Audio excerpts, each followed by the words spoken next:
शादी हुई, लगा लाइफ सेट है, 2 BHK स्कूटी सब परफेक्ट है। पर एक दिन आया नोटिस कोर्ट से, पता चला अब देनी होगी EMI वाइफ सपोर्ट से। तो दोस्तों, आप में से अधिकतर लोग ऐसे हैं जो EMI भर रहे हैं, और कुछ तो ऐसे हैं जो बिना लोन लिए EMI भर रहे हैं, है ना।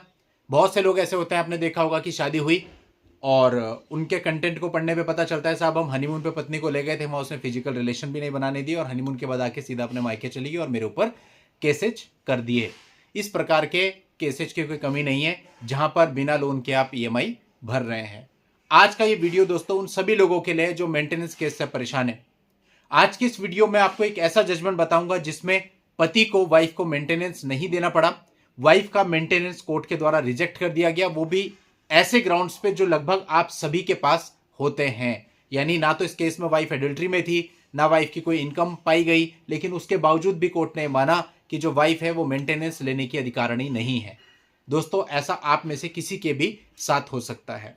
तो अब वीडियो में आगे बढ़े उससे पहले चैनल को जरूर सब्सक्राइब कर ले, क्योंकि आप लोग सब्सक्राइब नहीं करते हो। तो पिछले 5 साल से वीडियो आपके लिए लेकर के आ रहा हूं। मेरा मोटिवेशन कौन बरकरार रखेगा? आप ही लोग बरकरार रखेंगे। और वो कैसे होगा? जब आप लोग चैनल को सब्सक्राइब करेंगे, वीडियो को लाइक करेंगे और इसे आगे भी शेयर करेंगे, ताकि अवेयरनेस दिन प्रतिदिन बढ़ती चली जाए। तो दोस्तों, यहां पर मामला ऐसा था कि पति ने एक सेक्शन 9 का केस फाइल किया, जिसे कहते हैं रेस्टिट्यूशन ऑफ कंजुगल राइट्स, जिसके लिए इनिशियली मैं अपनी ओपिनियन से आपको मना ही करता हूं कि आपको फाइल नहीं करना चाहिए। जिसके पीछे रीजन ये होता है कि आप सेक्शन 9 और डाइवोर्स को एक साथ नहीं चला सकते, और सेक्शन 9 लंबा चलता है, उसके बाद ही आप डाइवोर्स फाइल कर पाएंगे। ऑलरेडी डाइवोर्स लेने में बहुत समय लग जाता है, तो अगर पूरे सेक्शन 9 का ट्रायल चलाओगे उसके बाद फिर डाइवोर्स लोगे तो कितना समय लग जाना स्वाभाविक होता है। लेकिन दोस्तों, बहुत से मामलों में ऐसा होता है कि लोगों को इन सब चीजों की इतनी टेक्निकल जानकारी नहीं होती और उन्होंने ऑलरेडी सेक्शन 9 का केस फाइल किया हुआ होता है। तो ये मामला कुछ ऐसा ही था, जब पति ने अपनी तरफ से सेक्शन 9 फाइल भी किया हुआ था और इसका पूरा ट्रायल भी चला चुका था,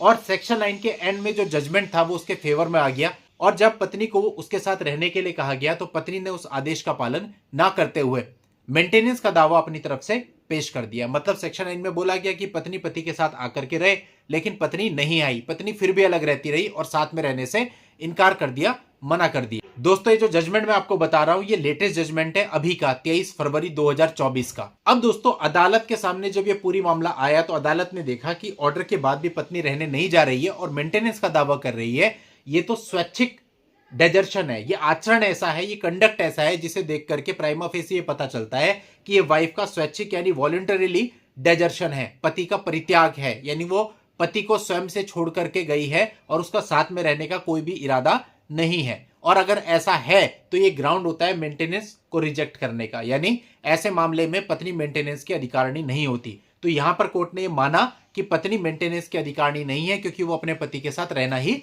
नहीं चाहती है, और उसका जो मेंटेनेंस का केस था वो खारिज कर दिया गया।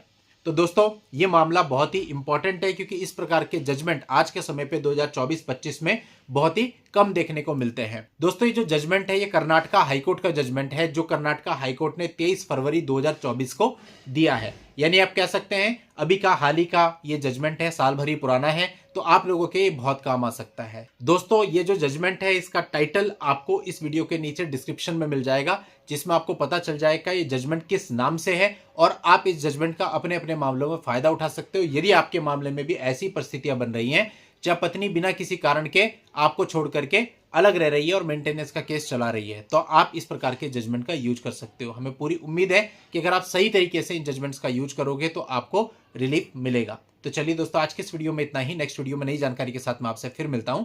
तब तक के लिए goodbye and thank you for watching. Take care.